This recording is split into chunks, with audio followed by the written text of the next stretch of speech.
Good evening, everyone, and welcome to the Slay to Success Talk Show. My name is Rochelle Slay, or Slay Queen Hemingway, CEO and founder of Slay to Success. Y'all, did you miss us? Okay, because we weren't here last week, but we are here and we will be here over the next few weeks. And I'm going to tell you, the lineup is fire. All right, so you don't want to miss any of the episodes that are coming up for the next 2 months. All right, Sunday night, 7 p.m. Eastern Standard Time. I need you to be here. And so on this show, y'all, we bring in SLAYMAZING guests. I have to search sometimes high and search low just to find the right person to come and have a conversation. And so I, of course, found the right woman to be with us tonight. And y'all, we're going to be in for a special treat. So before we get started, okay, we start with the word slay. All right, slay means to kill it, to dominate it, and to nail it, to be on point, to impress greatly, and to dream big and work hard until you own it. It is also an acronym which has recently evolved into strategic identity, leadership presence, aesthetics authority, and your narrative power.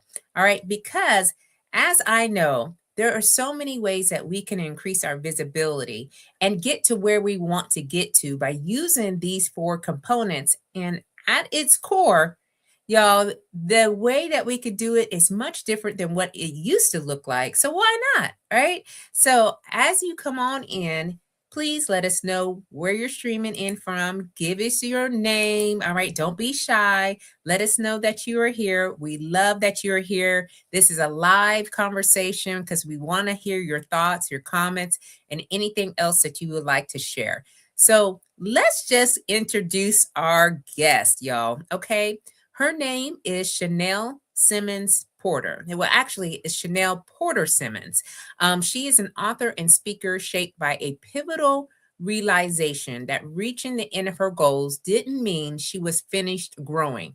After a career defined by individual accountability and high stakes leadership as a Marine Corps officer and an elite athlete, she confronted the same question as many high achievers face. What comes next when success no longer feels fulfilling?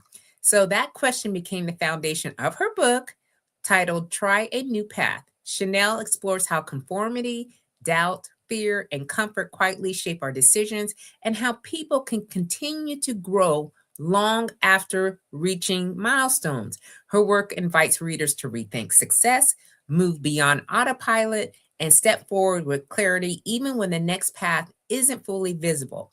Her writing speaks to the moment when effort has paid off, but meaning still feels unresolved. So this is here for us to be inspired, be educated, and be empowered. We're going to be sharing actionable strategies for personal branding, leadership presence, and professional growth.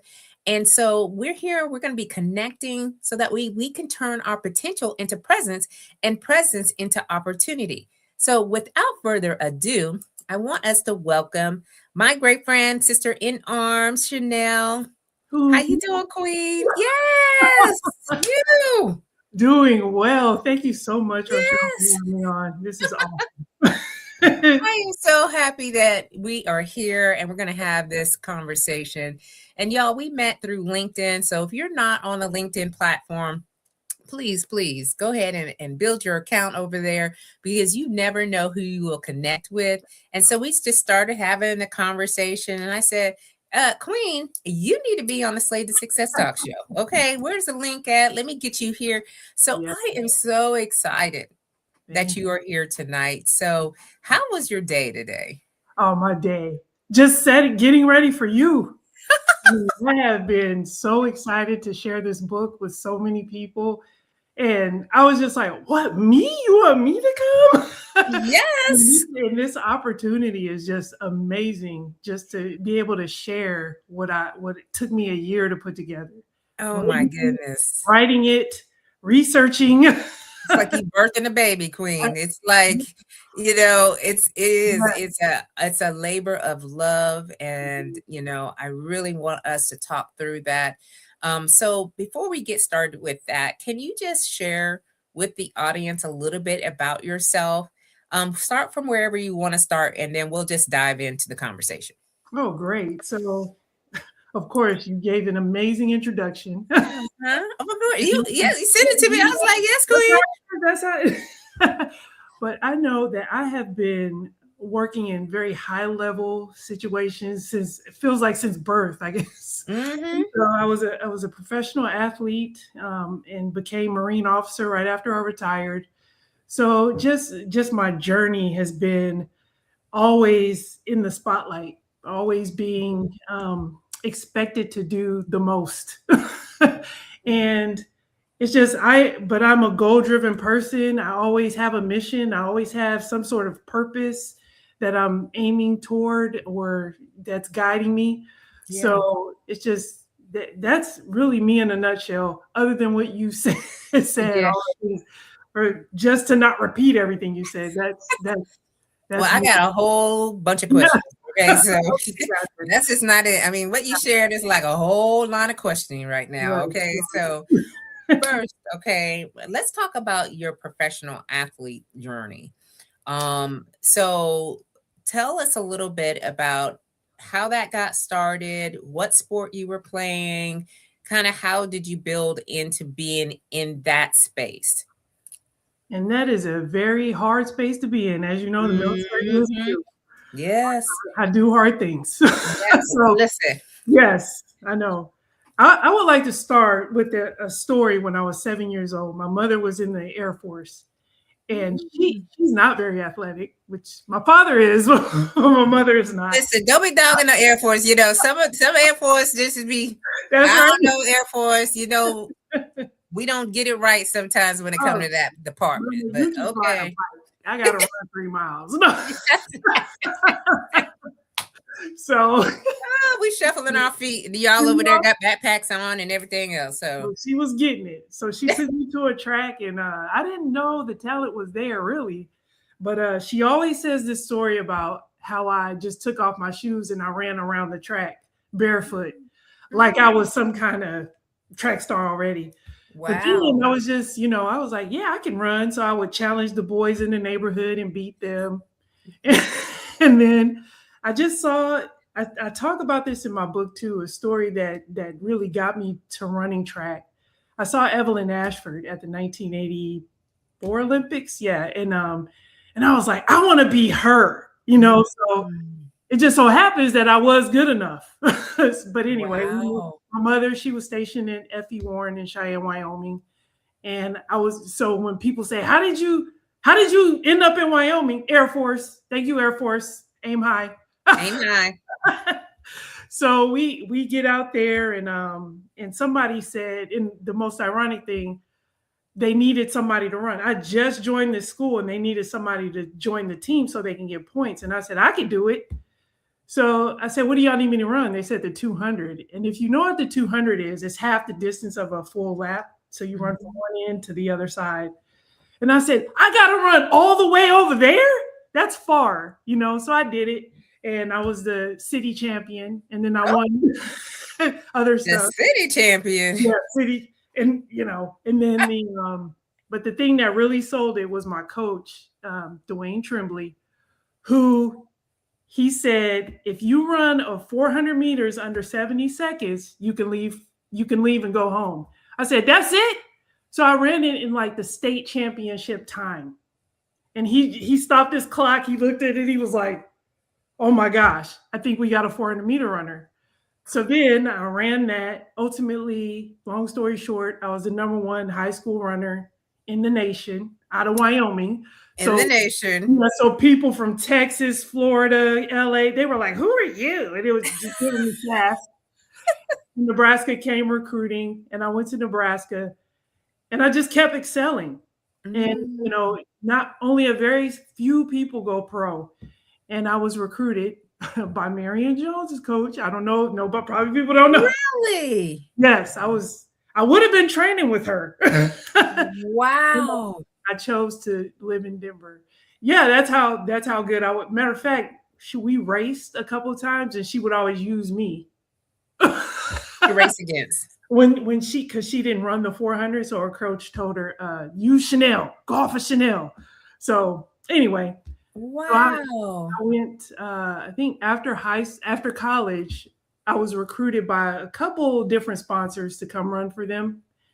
And I chose this team called US West. It was Mhm. a team out of Colorado. They gave you a job while you trained for track. So I had Mizuno, Goldwyn, Nike, Cole Haan, all those different sponsors. I had an agent, and I did that for 7 years. Yeah. And I ran the 400, and I ran the 15th fastest time in the world in my first year pro at 50.67. And then Wow. I just was chasing that forever because I wanted to run under 49. Yeah. That's a huge milestone for quarter milers. If you heard Yeah. of Allison Yeah. Felix made me quit the sport. Really? They said we got this young lady in Florida and she's only 18. I was like, I'm done. I can't with her. So she doesn't know this, but I buy her shoes and everything. But Wow. like, not another one. I was having battles with different ones, and I was like, she's a new one, and she's amazing. I'm done. She can only get better, and she did. So Yeah. And she did.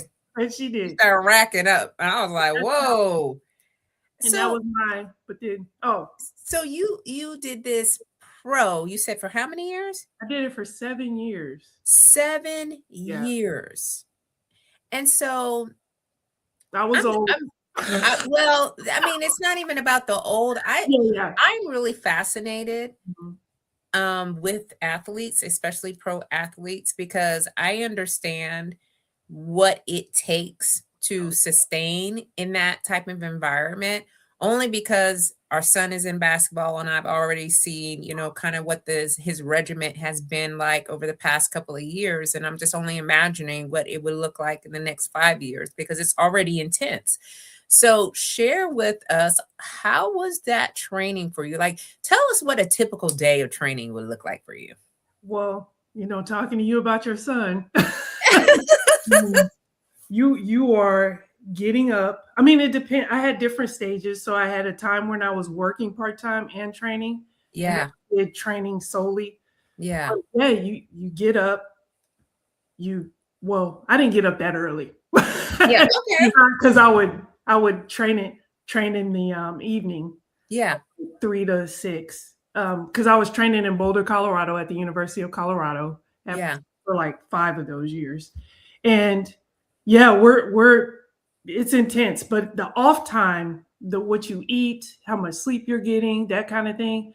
As a young person, you take that for granted. So there was a stint where I was partying every night and then Oh, go yeah. and then go to practice. But Yeah. then I realized I wasn't gonna win that way. So Mm.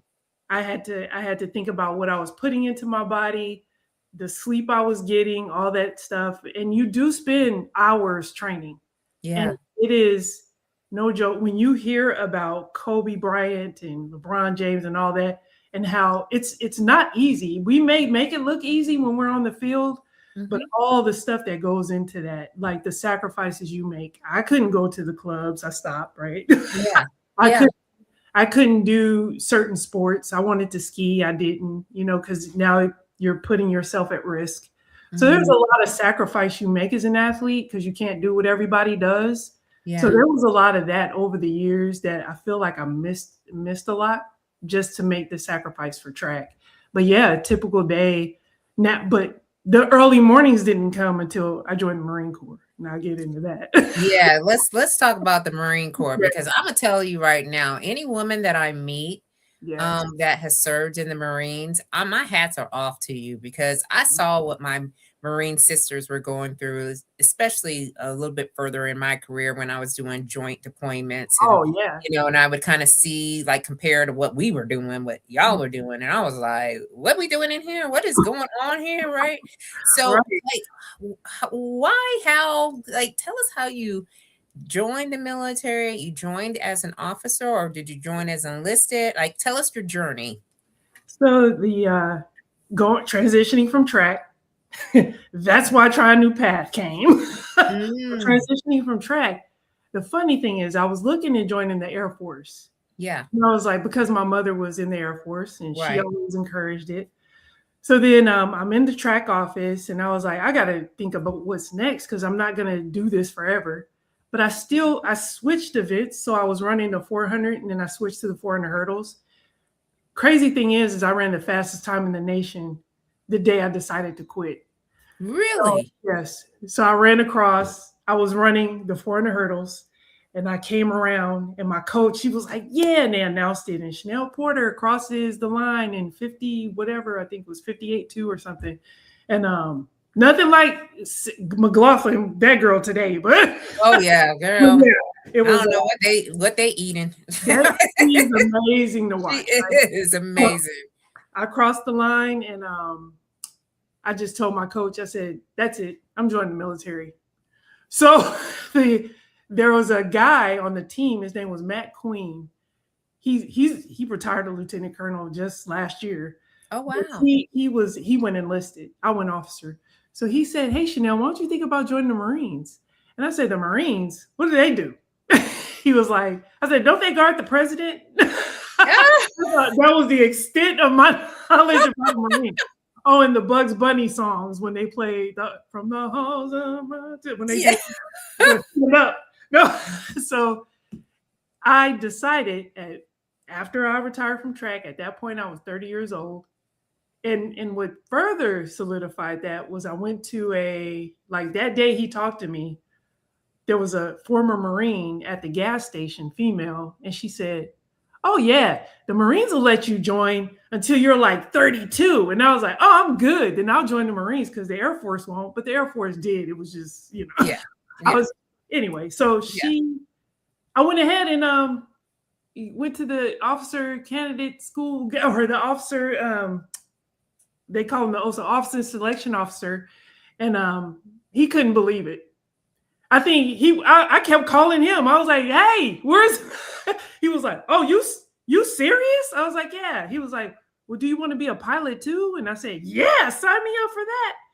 But then I got engaged to be married, and my fiance at the time said he didn't want to do that. So I just went regular as an officer to OCS, and everyone thought because I was a professional athlete that I was going to kill it. I sucked at it. I did great. It was just, I graduated. I can say this now because I've excelled, but I graduated with the bottom third of my class. I struggled. I didn't struggle with the athletic part, but just, figuring out what is the bursting bomb? What is that? And the rank and all this other stuff. It was just a whole new world to me. But that's how I ended up there. As a matter of fact, I had one of the girls there while we were training tell me, yeah, you're the type of person that's gonna quit after your first year or your first whatever. She just had nothing but negative things to say because I struggled so bad with the military side. And coming from being praised and catered to all the time to now, I'm just no one. You in line, Queen. You in formation. That was a complete culture shock for me. And it's very interesting too that we have seen one of our parents being in the military, but I don't know about you, but I didn't know what my dad was doing in the military half the time. I was like, I don't even know. You say you go to your work and you wear in a uniform, but what exactly are we doing on a regular basis? And so when I went in the military, I was like, oh, that's what we're doing here. Right. So, and it is a cultural shock. So, it is that like very much cultural, a new normal, a new world that a lot of people just don't understand or get it. And the people, you have to be conditioned. So it's like a lot of conditioning that's going on at the beginning. So what was your job? What was your main job? So my main job, I was a human resources officer. Okay. Or admin. Admin. Yeah. Okay.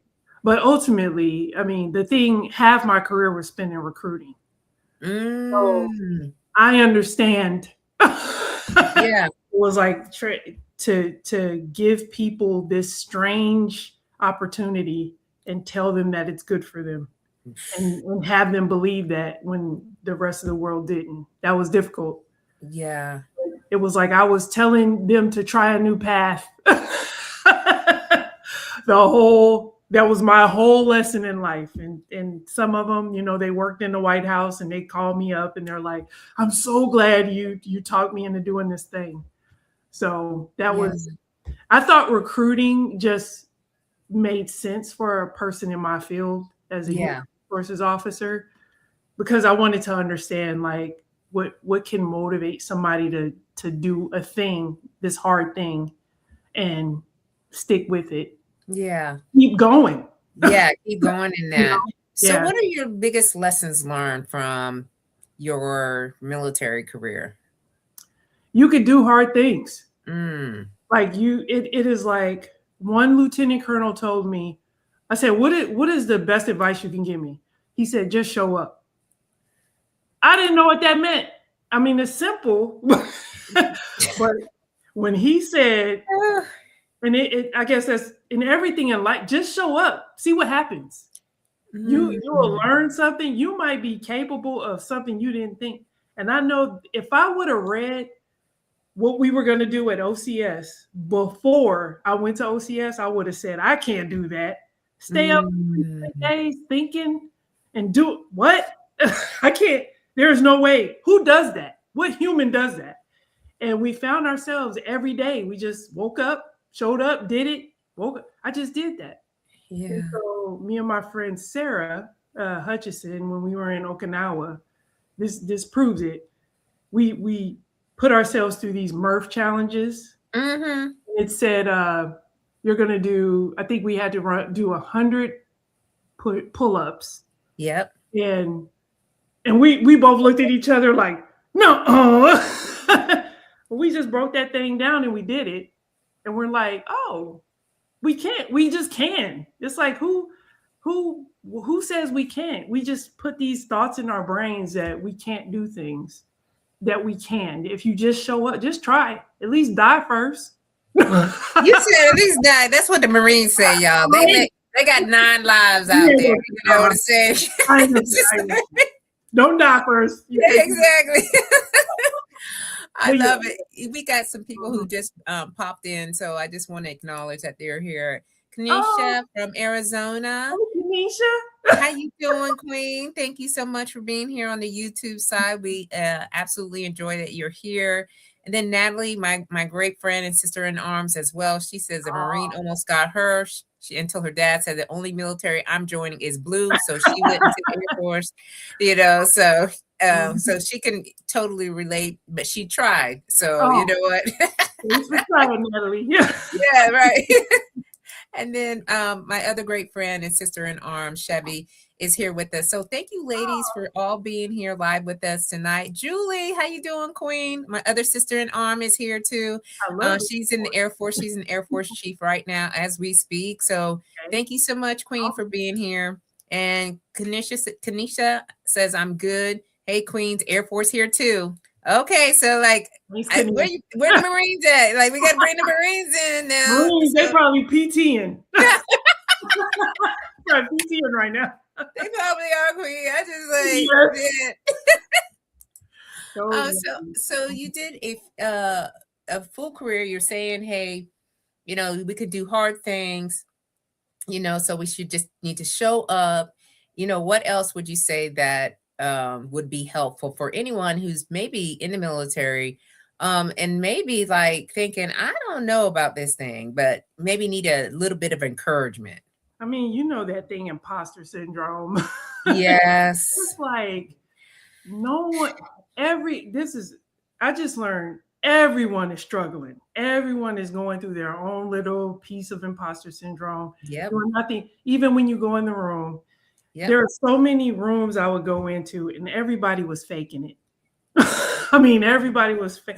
And then when I realized, like,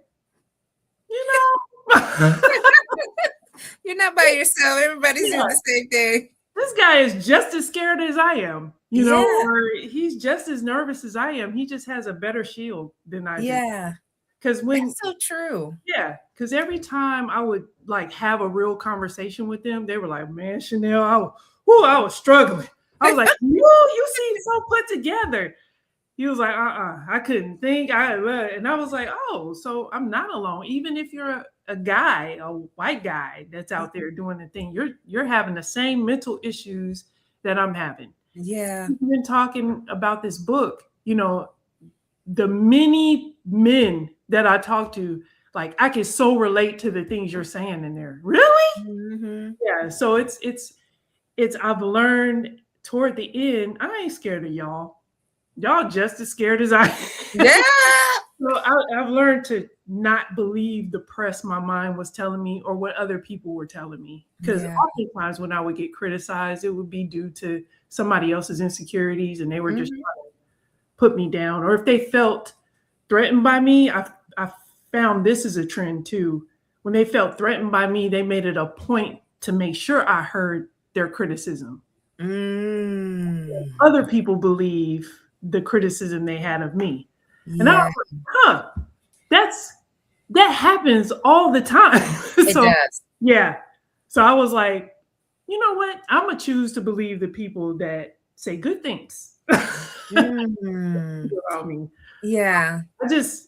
I don't know. I guess it comes with wisdom over the years, because when you're young, you believe everything everybody tells you. You do. Especially the negative stuff.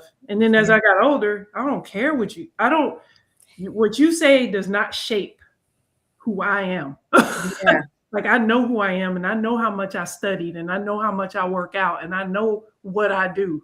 So you're one word, and I would see it one word would tear somebody completely down. I was like, are you kidding me? You let that bother you? You put so much work in. Why would you let that have you quit before you even tried?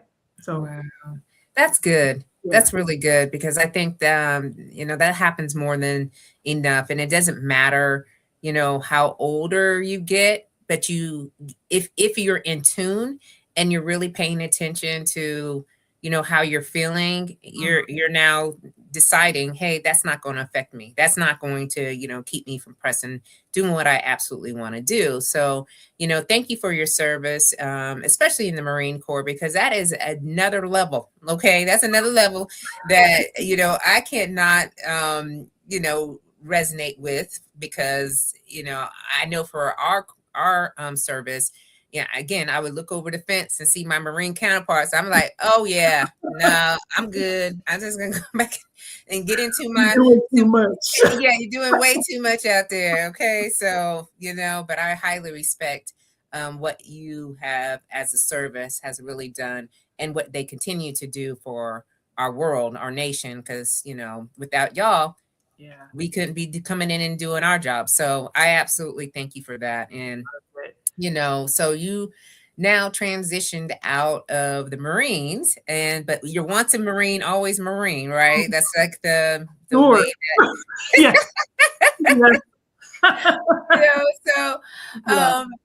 so you transitioned out of the Marine Corps. And so what was your transition like?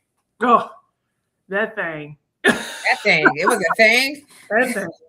So I was so felt like I was at peace. I let go of this thing. I have no more babysitting duties. I don't have to worry about who, I ain't gonna say the negative things, but it was like, I don't have to worry about grown people doing grown things or whatever. Right. It felt good to just focus here. Yeah. And so, but then I had a realization. Yeah. What now?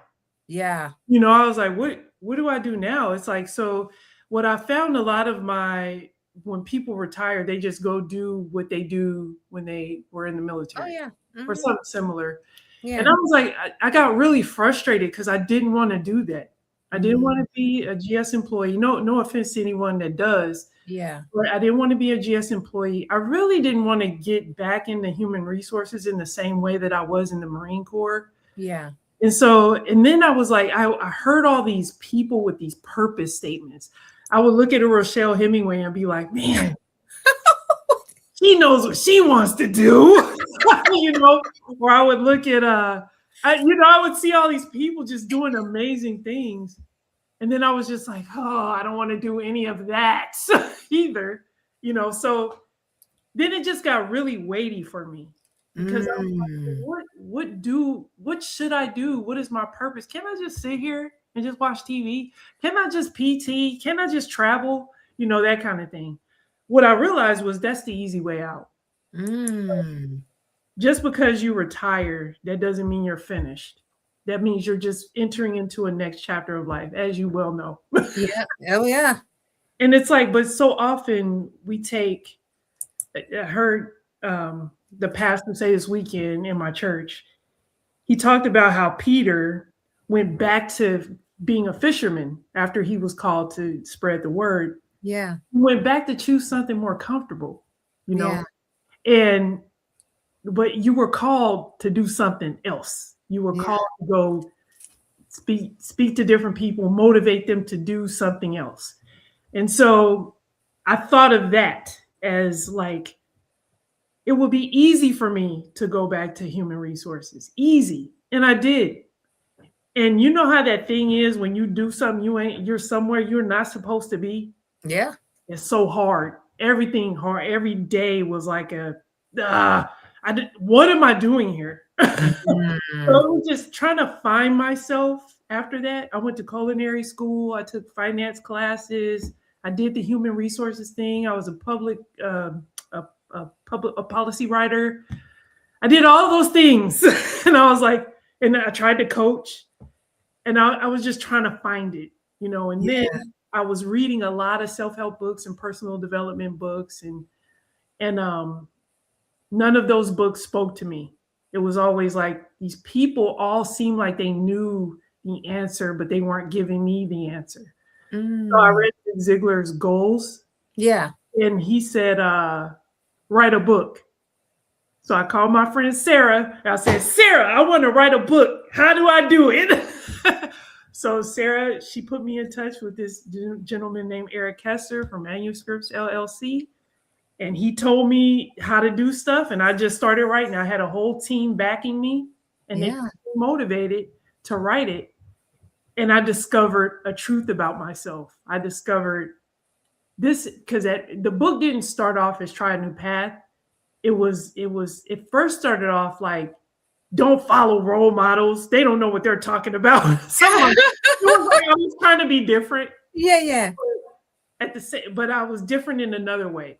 So I feel like I'm filling a niche that I don't see out there yet. And that is talking to like service people who served in a very defined mission or had a very defined purpose. And when you separate from that, now what do you do? Yeah. And a lot of people with defined purposes don't know, they're like lost, or they just keep doing that defined purpose in another way. Yeah. Helping a lot of the veterans, they help veterans, they do that kind of thing, but they don't really do anything else because they don't have any models to show them that you can do other things. You can start your own business. You can slay. You can write a book. And I would encourage everyone to write a book if I could, because it tells you so much about yourself. You will learn so much about yourself and what's possible. And I will say, like, even in writing the book, I was finding my answer, as I was going, and I was writing about it as I was living it. So I quit that job and I wrote about it. I wrote about what was going on in my mind at the time and how other people go through that and how you work yourself out of it. But then this is what I realized at the end of the day. I was like, I have been, all these things that I talk about, the pillars that I talk about, I've been doing it all my life. I just didn't put it into words. And that's what a lot of successful people do. They do these things. They just don't know how to transport it over to the next thing and to the next thing, because it's always fed to you. Kind of, here's the training. Now go forth and try. Here is this. Now go forth and do that. But we have it. And I realized I've been doing this the whole time. I just need to do this with the book, do this with the business. Yep. I you're speaking all my language, of course. Oh, yeah. the audience, the people that are dropped in, they understand like all of, the creativity that comes into looking at where you're at and where you would like to go. Yes. And our thoughts and our ideas and our opinions, they all matter. Mhm. They give you signals. I think they're the signals to the purpose. Because coming from a highly conforming environment, and we're both high achieving women.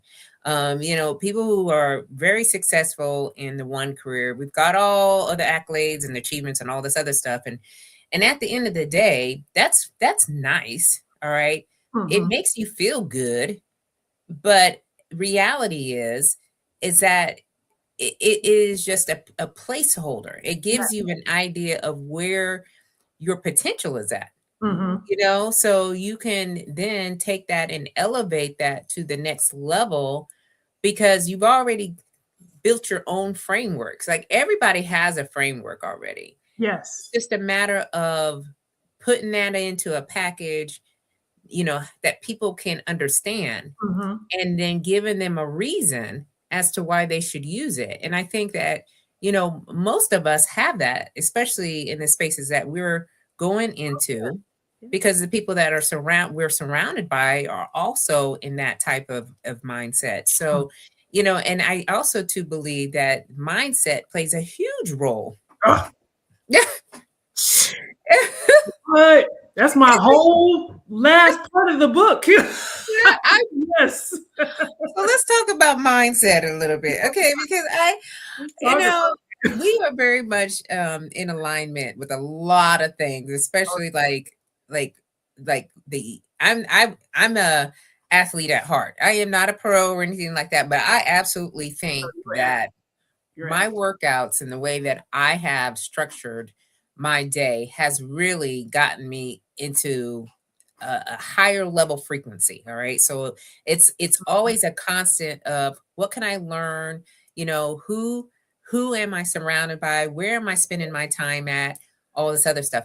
Well, Mhm. it's just the mindset that you develop, right? So, you talked about being a pro athlete, then you go into the Marines, and then now you started your business. You wrote a book and going out being speaker, consultant, that type of career. Mhm. And I think it is all based on where you started. So, like, tell me your thoughts about mindset. What did you write in the book about the mindset? I would love your thoughts. I tell you what, I call it the underbrain. The underbrain. I call it the underbrain. I don't Girl, know who listen, came up with it. let's go. Okay, You I'm need to so train, interested. yes, you need to train your underbrain Oh, because I have this. I have this. I was so inspired by this Napoleon Hill, Think and Grow Rich. oh yeah. I was reading a lot of money books that are Mm, they're actually very good personal development, they self-improvement are. books. Yeah. I was Absolutely. like, who would have thought like those to me spoke to me more than anything. And Think and Grow Rich, um, he talks about the subconscious and everything. So I had these four pillars that I talk about, and you said them like Oh, I it's did. the knowledge that you put into your brain. That's one. Then you have the physical fitness. Then you have your social circle or your circle, your group, and then you have the don't let me don't oh your faith. So and all of that is fueled by what you're feeding your mind. Mm. Oftentimes with physical fitness, you got all these sick people around here, but they always talk about how this guy had a heart attack from running. Oh, so running's bad for you. Okay. Or I don't know, they'll talk themselves out of having good fitness. I ain't got time for that. I'm not doing that. That's you. You're a professional athlete. You do that thing. Or you were in the military, you do that. I don't do that. Not realizing how it strengthens your mind, your body, your confidence and everything. Even the knowledge you put in your brain. So often I see people like all they do is they're surfing their their channels or their social media or watching TV. That's the extent of their knowledge. Like Mm. it's so frustrating to me. Like I can't have a conversation with you because you don't know anything.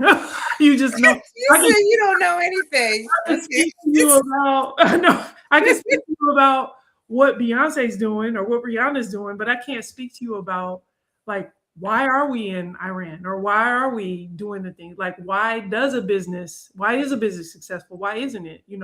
Why are people in debt? Why aren't they? Or even the people you surround yourself with.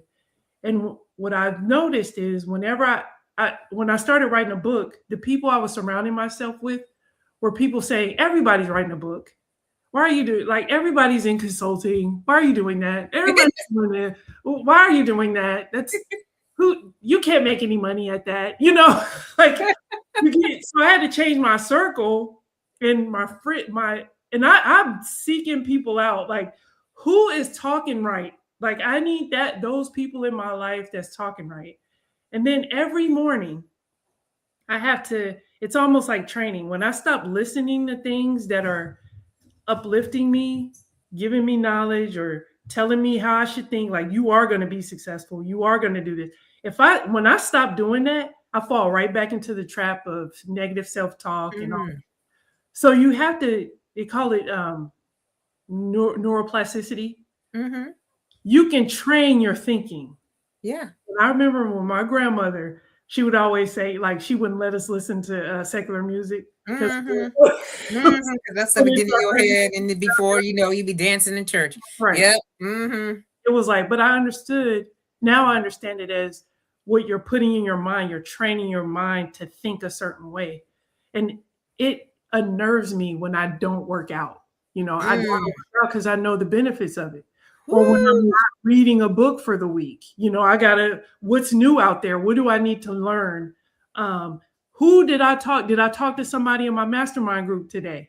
So I'll talk about, Misty Cook, right? So Oh yeah, hey, queen. I need you to talk to me, Yeah, exactly. or even you, when you send me encouraging things, those kinds of things let me know it's going to be okay. These people are out there making it. I can do it too. But because you always got that one person in the back who does that. No one's good at that. Like you're no Mel Robbins, you know. Oh, I'm not Mel Robbins today, but watch Yeah. this thing work. I'll be Mel What's Robbins the say? tomorrow. I mean, that was a long way to say, but that Yeah. that mental training is just as important as your physical training. And it Yeah. is like, I have a group of girlfriends right now that we call ourselves the Red Tent.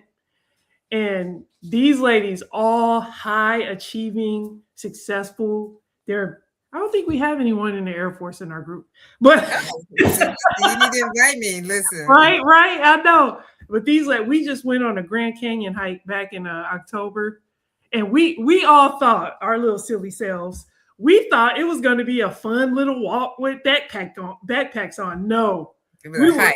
we were climbing mountains. I was the weak one. You Oh were the my weak God. one. I was the weak. Say that. I'm the tallest, the strongest, Yeah. the former athlete. Yeah. I was the one coming up like, oh my God. But this group of ladies, like every day, daily, we encourage each other. Like we tell each other about big events in our lives, and we encourage each other and say that it can be done.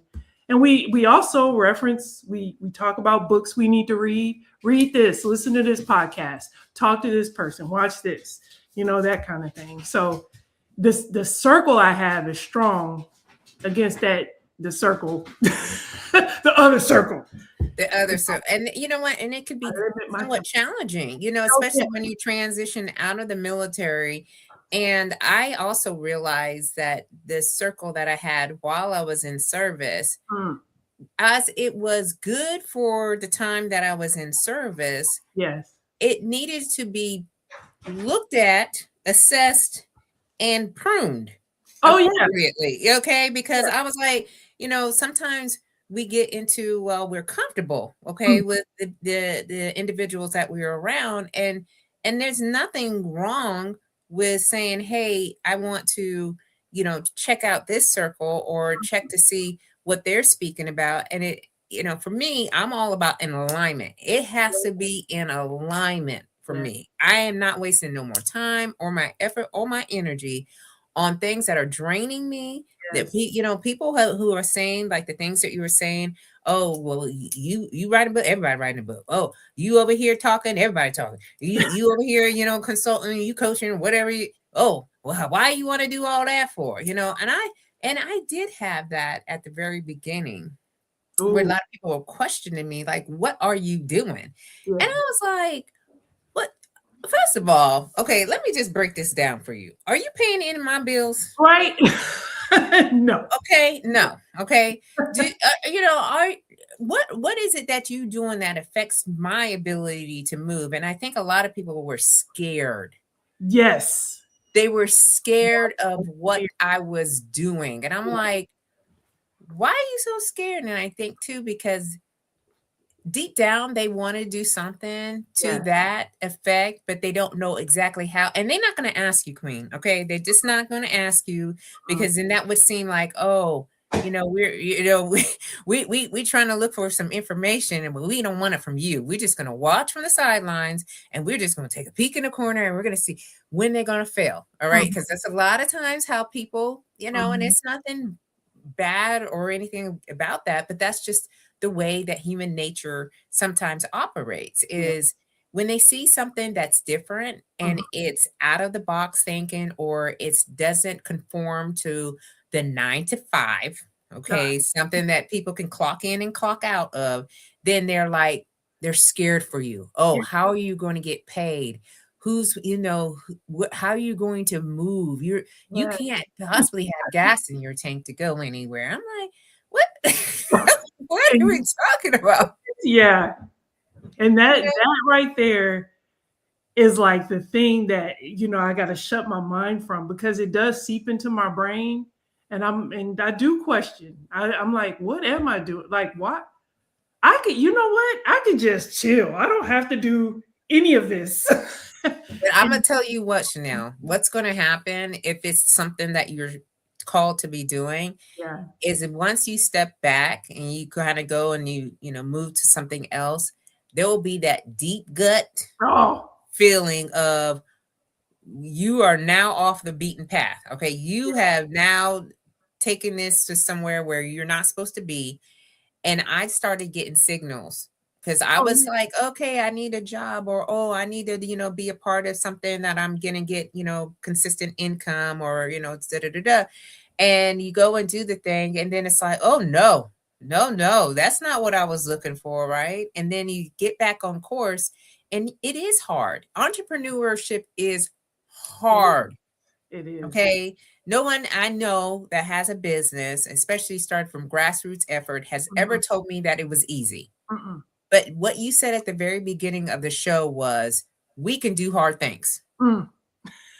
It's cliche, but it's true. It's so true. It's We can do hard things. And so if you kind of think about that, reframe what you're saying to yourself and give yourself grace and time to explore, yes. right? So I've challenged a lot of, and particularly women, I've Mhm. challenged us, because sometimes we hold back. Sometimes we are not looking at the vision that we have, Yeah. and we're not walking that out because we're afraid of what everyone else is going to think, or what they're going to say, or how you're going to be. If I look Mhm. back now, after I retired, so I retired in 2021, Mhm. and I look back at that time to where I'm at right now, and Mhm. I am light years Oh, ahead of where I was I when see. I retired. Yeah. Light years, Yeah. because you make a decision. So for your path right now, you're a few years from transitioning Mhm. from the military. So what have you explored about yourself in this process? And that, I think what I've explored is exploring is the most fun about this whole process, because I'm learning. It's like, oh, I could do that. Oh, I didn't know that existed. Oh, I didn't know I was capable of that. But I have been just writing the book because I didn't intend to start a business with this book. I just wanted to write a book. Yeah. But I was told my publisher said, we don't sell books, we sell people. We sell authors. So he Mm, was like, your intent, you write the book, but you have to, there is a message you have to send in the person you are. So I started thinking about it differently, and I was like, maybe I need to think about the book is just a vehicle. it is a vehicle. Yeah, it's not the thing. And No. so I love exploring the fact that when I thought about writing a book, I was like, how do you even do that? How do you even know what stories to pick? Yeah. And that's difficult, trying to figure out of all this life experience I have, what is the most relevant story? Who do I interview? How can their story tell what I'm trying to say? Learning that. Even in marketing the book, I sent my book or I sent solicitations to Sherry Shepherd, Oprah Winfrey, Michelle Obama. I was Listen, like, listen. Look, big us. I would give you my you know, clap for you right here. I, just, She go big or go home. All right. I She love don't that. care. Listen, They Oprah, don't if you answer. listen to this, well, I You know she know, ain't ever listen to the show, but if you ever listen to this, Oprah, you listen, know, you gotta get Shanelle on your show. that's when I'm sitting. So I was like, because I started the things that we're talking about. Why not? What's the worst that can happen? Like, look, it could turn. And some crazy things happened to me. I had like I don't know if you've ever heard of the Frankfurt Book Fair, but these guys called me and they said, "Hey, we saw your book on Amazon and we saw the ratings and we want to represent you at this book fair." And I was like, "What is this about?" So I got these crazy opportunities coming up just for how I reach out and I'm like, I learned so much, and I was like, because I also transition all the stuff I learned in recruiting to Yeah, this. yeah, Because you know how you pick up all those little skills along the way? And yeah, you're like, ooh, recruiting, kind of like a Karate Kid, wax on, wax off. I yeah, know. Oh, this yeah, applies to that moment. yeah, exactly. It So, it all adds up, and I so appreciate you sharing that because too many times we say we don't know what we bring to the table, right? We don't know our value. We're not sure of how to translate our worth into other spaces and places. But I honestly agree with you about opportunities that you never knew even existed that just no, come out the woodwork because you wrote a book, you put it out there, and writing anything and putting it out there for people to criticize or to judge or to say something negative to, that is it's a fear thing, right? But at the same time, think about all the people that you are impacting, like positively impacting, influence, and helping to transform how they see about going into the next, whatever that next looks like. So we have Michael Black. So Michael, he was on my show 2 weeks ago. So how you doing? What's going on? Happy Sun Slay to you. And he said this is the second time in a month I heard plastic plasticity or neuroplasticity no used in a pressure. sentence. Huh. Well, you know what? The very Maybe that's something, I don't know. There may be something to that because the I think thing. too that a lot of people get into the neuroscience behind, how uh, people operate, how they think, how they make decisions. So I think that's somewhat of a terminology that we continue to use. And Julie says, I feel that a lot. And I think that's when we're talking about the transition because she's getting ready to go into transition. And she also says, surrounded by so many successful women, no clue where I'm headed after the military. And you know what? I think that is a good place to be. And here's why, Julie. And Mhm. Chanel will weigh in on this as well, I'm sure, because we always want to know where the destination is at. Like sometimes, we get so fixated on that, like we are going into this, right? And it's sometimes, I think for me, like it gets in the way Okay. It's like it stops you from really thinking about any other options. And so you're at a place right now, it's like a little sweet spot, right? Of where you can start to think about, you know, what is the things that you are interested in doing, right? Because you're still active duty, but however, you see that the future is going to be, in the civilian sector soon. That's why I'm always recommending dream, dabble, do. Like dreaming about what it is that you really, really enjoy doing, dabbling in it and seeing what is that about, and then doing something in alignment with that to see where that takes you, because you never know. And if you're in a good position for you not to just dive into something that you have to go into, then I would take the time to like think about what it is that you do. So, what would you offer for her as well? I tell you, when I retired, I like right before I said I'm going to culinary school. Yeah. And I've never always dreamed about being a chef. I just wanted to do something different from just a regular academic thing. So I just wanted to take a break from Yeah. responsibility and just kind of fill that out. And at the same time, I wanted to learn. I want to say this. I wanted to re-raise myself because I had been taught to be away for so long.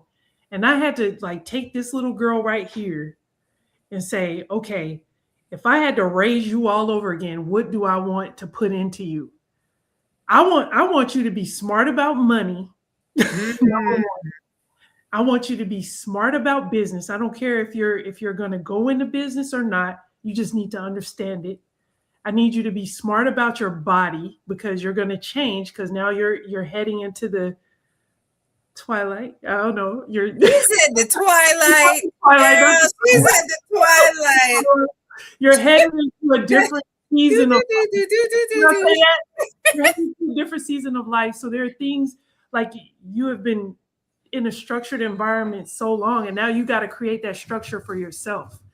Education, physical training, like what do your business, even the jobs you go into, you have. I say we as military folks are so valuable to the civilian sector, but we undersell ourselves all the time. So we go for low stakes things because I don't rate to be the director of, and I don't rate to be. I'm in competition. I was a lieutenant colonel in the Marine Corps, and I was in competition with E8s, E7s, and they were killing me, like killing me in interviews. It was like it's an even playing field now. So it's like I had to, excuse me, I had to just reinvent or rethink how life was going to be for, I should say, reinvent who I was. So re-raise myself. Because I thought about that one day on a run. I said, I can't be who I've always been. I'm in a different space. And I Yeah. kept comparing myself to too many people. It was Yeah. like I would see people on social media that was thriving. And here I was sitting in the living room, like, what do I do? So and I was like, forget that. I'm in my build phase. This is my In your build. build phase. And Yep. that's why I called the book Try a New Path, because I was like, let's go down this road, see where it leads me, because I thought about, going into the news. Like I was doing so much. And I think my husband at that time, he said, you don't know what you want to do. And I took offense to it at first. And I was like, you're right, I don't. So it was I just kept trying until and I kept reading and learning about myself. And then as the answers came, I was like, okay, I see where I'm supposed to go now. You'll get Yeah. that. And that's why I say that I want to go back to, Mr. Black, Michael Black. He talked about neuroplasticity. It was like when you train your mind to think different, like, I don't have to do this right now. I don't have to be great right now. I don't this somebody asked me about my business plan. They said, well, when do you expect this thing to kick off? And I said, I'm looking at 2, 3 years, I'm not expecting anything. I can get you there in 6 months. I was like, yes. Like, because that pressure, we put that pressure on ourselves. Like, I got to be successful tomorrow. And you don't. You just, and you'll survive. You will survive. And when I say this, I make it so simple.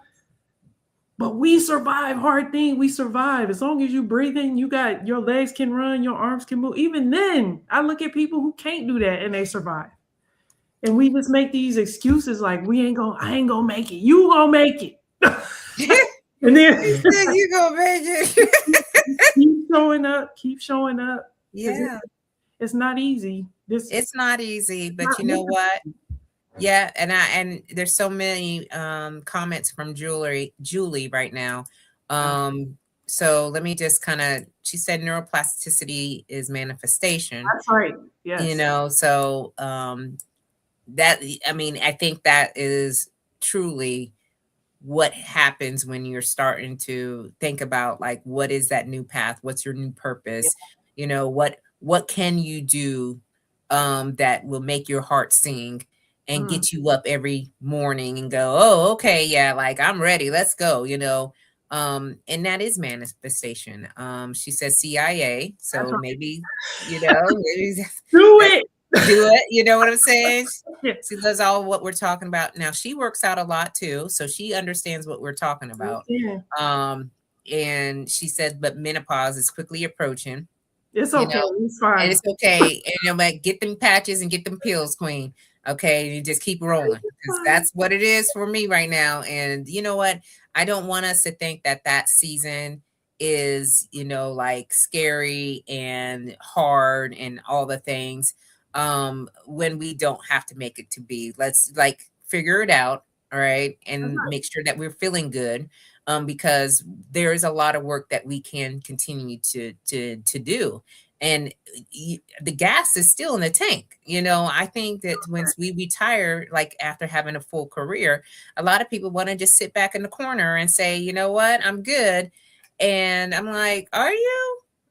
But I always know that there's something else that they really want to do. And I don't know which one is that, Julie, your problem, so we can talk through that. But and we got some more. Okay. It's scary moving from one thing to the next, but taking it one day at a time makes it doable. I went from the military to mortgages and now a registered nurse. So you know exactly what we're speaking to. And that right there, Kanisha's my cousin.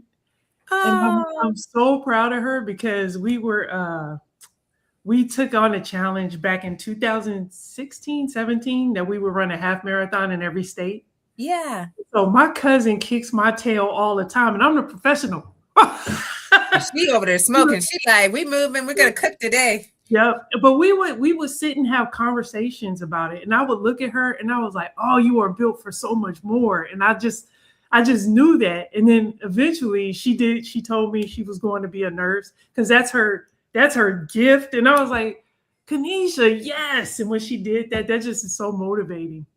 So yeah, and I also think too that we sometimes prescribe to, I got to just be doing this one thing right now, right?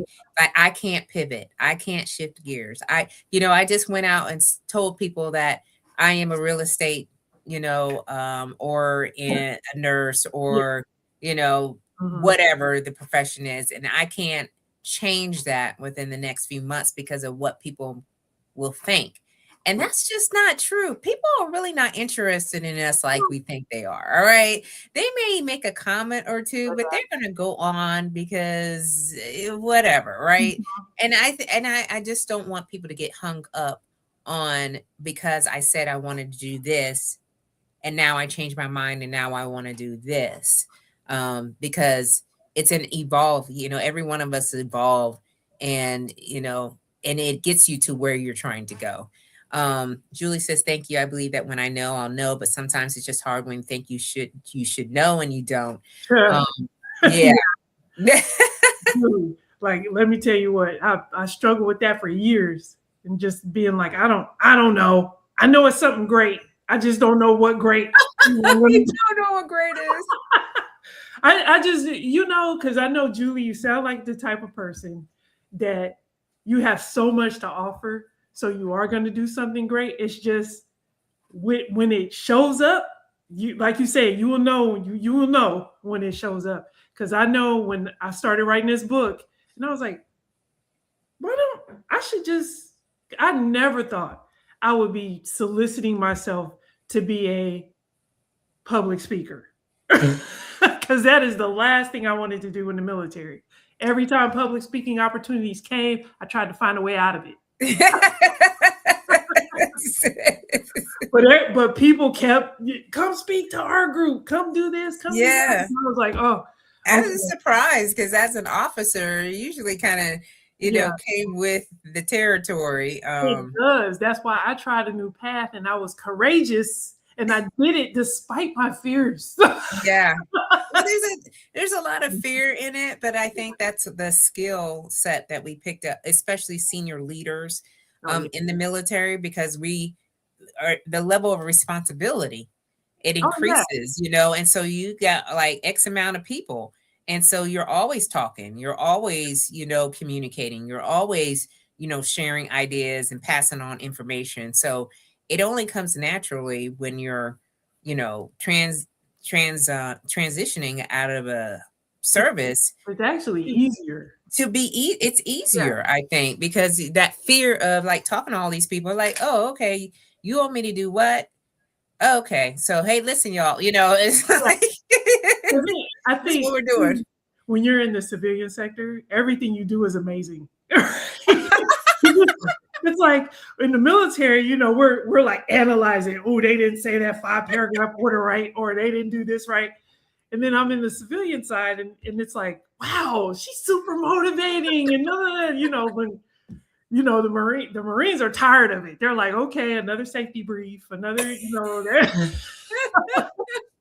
but the civilian, like, wait, you thought of that? I was like, that's our normal thing. We take care of safety, we take care of each other, we do that kind of thing. So but they're like super amazed. So it's easy on that side. And I think going through the hard thing in the military makes it's like overtraining in the military. And then very much overtraining. It's like now I can be free. I can wear my hair down. I can listen, or you can get some braids. You got your braids. I got different set of braids. It's just like so many options now that you could use to express yourself. And that's why I took on like personal branding and looking at like aesthetics, because as women, sometimes we get caught up in, you're wearing our uniform. I'm like, listen, we got so many options now when you drink. There's so many options. I'm like, we don't have to do the safety, do whatever feels good to you that you want to try and explore. And I can guarantee you'll be a much happier person because you're like, I'm free from camouflage and boots and hats on my head all day. So I see her thing about the comparing myself to others. So that's the one thing. There are many things that my mind, you talk about neuroplasticity, and I tell myself I have to talk away. So oftentimes, like, social media kills me. Because I am on that thing and I see people hustling out there and I'm like, oh my gosh, I'm so behind. Oh my gosh, what am I? Oh, she's so much better. Look at what she got on. And I'm like, and people are doing that to me. They're like, oh, look at she wrote a book and she's she's so pretty. Look at her, like doing all the things. And I'm just like, we're all doing it. We're all doing it. So it's like, I don't want to do it. I'm not doing it. You know what? Good for her. Good. That's awesome. You know what? I'm going to call her up. Be like, hey, what you do? Because what you doing? I'm going to look. I get so inspired by, and it is true. Social media, someone could be a devil. Okay. And so it just like you get in there and then you start to do the doom scrolling. And then it's just like you see all these people in the same industry or the field that you're in, and they're like, oh my goodness, doing this and doing that and whatnot. And then I had to really settle into what is my purpose when I go into social media? Like, what is my intent when I go into social media? All right. I already know for me, that brings a lot of anxiety when I see someone else like continue to show up. Oh, I'm over here in Australia speaking. I'm like, you in Australia? You're in Australia. All right. So, and so I had to like back up from that because I was like, in due time, right? New time. Every one of us have our own what do you call marking points, Yes. right? Yes. Where our success comes in different forms. Mhm. Right. So when one is doing one over here, comparing yourself to why or how they get over there, it's not really fair to you. It's actually doing a disservice to yourself Mhm. because you're not appreciating your own journey. Yeah. All right. Because like you said, people are being inspired by you. All right. But because you wrote your book, and you're out there starting your business. So you never know who's watching you and learning and taking notes from you, but you never want to have that energy of desperation where, oh my gosh, I got to be doing like 10 times more work, to get this thing. And it's like, Right. no, your business was set up for a different reason. You have to understand that. You have a different audience. Let's stop trying to reach everybody because that's not what we're doing. There's Mhm. only a certain audience that you're trying to reach. And so that's your assignment, right? So when I see all these other people, I'm like you. Good, good. Yes, queen. You always see congratulations, queen. Hashtag slay. All right. Because I'm like, I know that, sometimes that could be a little defeating. And Kanisha said, I'm truly living in my passion. It's still scary at times, but I show up. That's right. Yes. And medical was my background when I was in service. So I absolutely know how scary you are, probably, because it is a little scary. But Yeah, it we're is. glad that you're able to be in that field for sure. And social media is like keeping up with the Joneses. Yes. So just have to be mindful. What's your heart? What's your spirit like when you go into that That's what, space? for me, like I know now that I have it because I avoided it for a long time. But now that I'm doing this, I have to be engaged. Yeah. So, like you said, I have to be intentional about while I'm out there. And then when I do see people successful, I have to remember they're in a different stage. I'm just starting and I got a different message. And I always have to remind myself how my message is different from everybody else because we all kind of sound the same, but we're not the same. It's like I think of myself as the making you aware that you're in a trap. And then I see other messages are like, this is what you do about it. So it's like Exactly. I'm that's how I distinguish my message is like I want you to come to awareness because a lot of people don't know that they're in this trap. They're in a constant state of fear or a constant state of doubt. And they don't realize that that fear and doubt is telling you you are about to do something. Hmm. You're about to get into something. Yeah. But then for some reason we'll talk ourselves out of it. And then because I know me, I am going through this journey as I'm talking about it to people. Like because I have to face my fears every single day. They don't go away. It's still like, who are you to be speaking to people? Who are you? Who's gonna why is Rochelle inviting you to her shit? It's kind of like it's those It's voices that they try to stay there, and it's like, of course she would. of course you would. Yes. We're encouraging each other. This is the thing that we do. I talk about my cousin Kanisha. I used to always be jealous of her times. Be like, how are you running that fast? But then I was just all it did was just motivate me to, Kanisha, I'm gonna get there. I'm gonna get there, and I never did, but I got better. It was Yeah. like I just think about how having those people we compare ourselves to should make you better, Yeah. not make you quit. Not make you quit or make you jealous or make you Yeah, feel envious of where they're at in their journey. And again, you have to have the right mindset. You have to have a level of discernment. You have to have that wisdom as well with that because we're about the same age. I think I'm yeah. going to turn 54 in August. And so, being at this age, in this stage of our lives, Mhm. Sometimes we can think about, we got more days, behind us than we do in front of us, Yeah. right? And so we're trying to, like shorten the acceleration, Mhm. that path to success, right? But it is certainly by which we are doing it, and we've already done the work. It's just this is now the extension to it. Yeah. And so people may not know you right away, but when you start showing up consistently, like you said, show up, things start to happen. And so I'm just excited for you. And then Julie said, in due time. That's a good phrase to focus on, in due time. Mhm. Well, we are past the hour, Yeah. Queen. Yeah. Oh, yeah. And listen, I already knew. I was like, man, we gonna get into the conversation. This is Oh, gonna be deep today. super motivated. Oh Lord. Okay, so Uh, um as we close up this episode, what would you like to share that you haven't shared so far before I ask you the last question?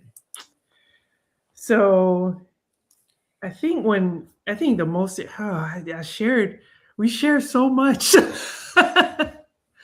But I know when as I go through my journey, um, I just wish and hope that I am speaking to somebody who didn't have the answer like I didn't have in the beginning. And I think that was really what prompted me to be public about it, because I was like, man, just imagine if somebody had that answer and they could have shared that with me and they never did. I think that is how we help each other. We are a very we're very communal people. And the only way we get better is by reaching out to each other. And I think this is what you're doing, what I'm doing, what a lot of the consultants are doing, or people that do public speaking or self help and all that. We are helping our community be better. And I so believe in that. And a lot, we have too many silent voices out there. And I Mm, live in South Carolina right now, and I'm amongst some of the most successful people, particularly Black people, because it's a majority Black people, professional community, mhm. and they sit in their houses in silence and they don't share that knowledge until one day I speak to them and I'm like, why are you just not out there? Why are you not mentoring and sharing this word? You have so much to share. You were a doctor, you were this, you were that. And then I think I convict them a little bit. I try not to be judgy. Yeah, yeah, yeah. But I said, don't we owe it to each other to like help each other understand, like especially those coming behind us, especially like the ones who are struggling with the transition, that kind of thing, because they are struggling. And thank God for the people that have sacrificed their time and their fear and their doubt and all that to come forward to help. And that's what I hope I'm doing. I hope I get to do it more. And it's not about money for me. It's more I just want to do more, you know. But I do want to get paid though, just because I got pay Let's for just be clear. Okay, let's I just be gotta clear. pay for All stuff right, to we're do gonna it. make impact. Okay, but we try to Yeah, make these monies in here too. So that's right. to But give that's my to more people. that's my thing. Well, thank you. You know what? This has been such a great conversation. Both Julie and Kanisha both said, they loved it. Very grateful that they were both here.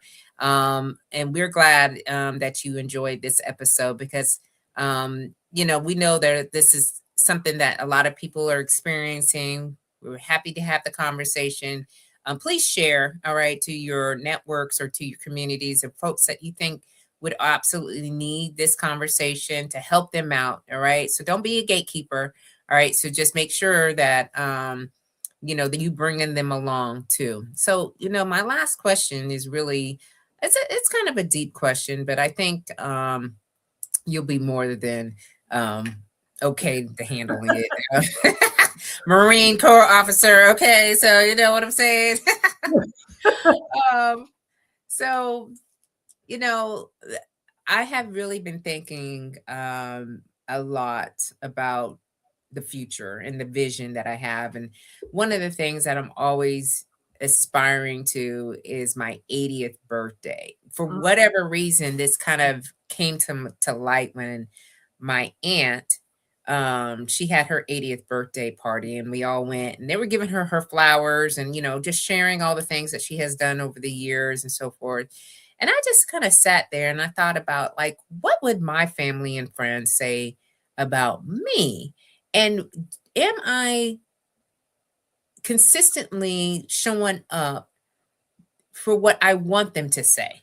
Yeah. Because sometimes we can start to do this or that and we're not quite sure of where it lands. And I'm like, no, I want to make sure I'm 100%. Okay. Like, Yeah. so if God gives me these years, I would want to hear that I have, done some things, some great things to help others, and maybe influence them in such a way that allow them to get to wherever they're trying to go. So I'm going to pose that question to you, and which is, on your 80th birthday party, what if God gives you those years? What would you want your family and friends to say about you? I love the fact that what they say about me now is when I say I'm gonna do something, I do it. Mm. A lot, and I don't. And what makes it so special is that I will say that I will do something that they can't see anyone else doing. So I think the being inspired by that, like I want them to say she inspired me by her life. She Mm. took chances. She believed in herself. She shut down the doubt. She shut down the fear. I can do that too.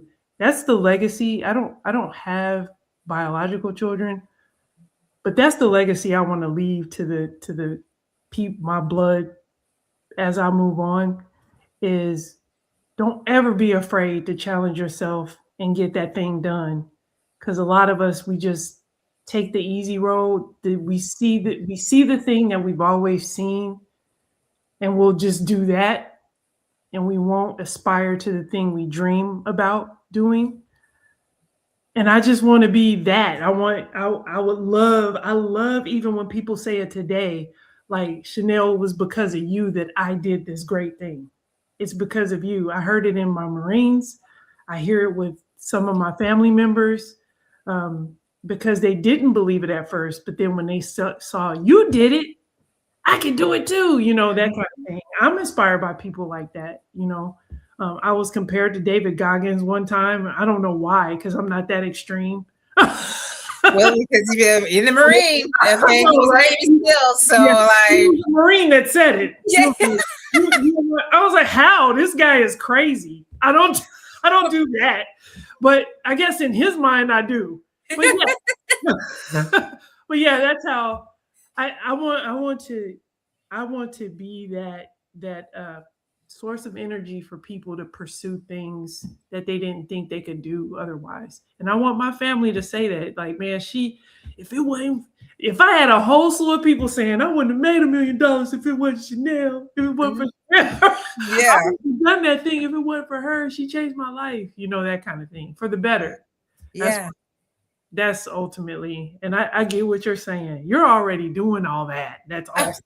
Listen, I just try to keep my head above water, I and love just, make sure I stay grounded and true that. to myself, because I don't know who else to be.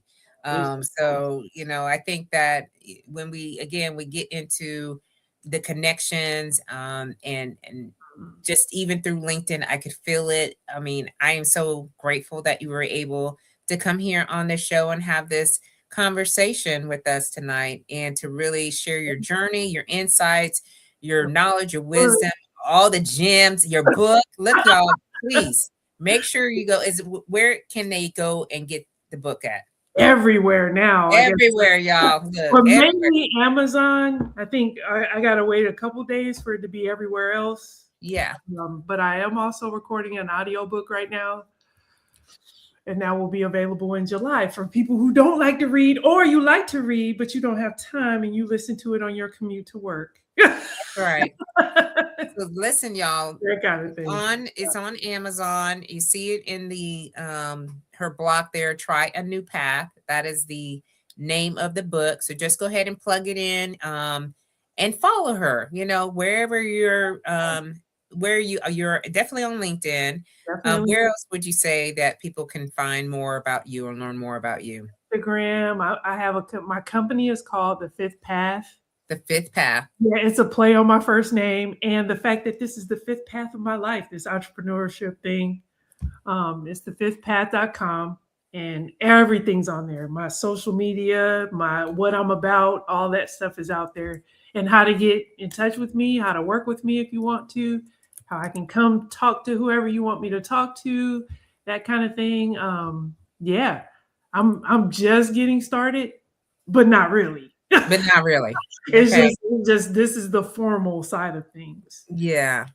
Just Well, business side. Yeah. yeah, so please go out there and find her, y'all. And I'll be dropping these things into the LinkedIn side. Facebook, I can put the links into the comments as well so they can stay there.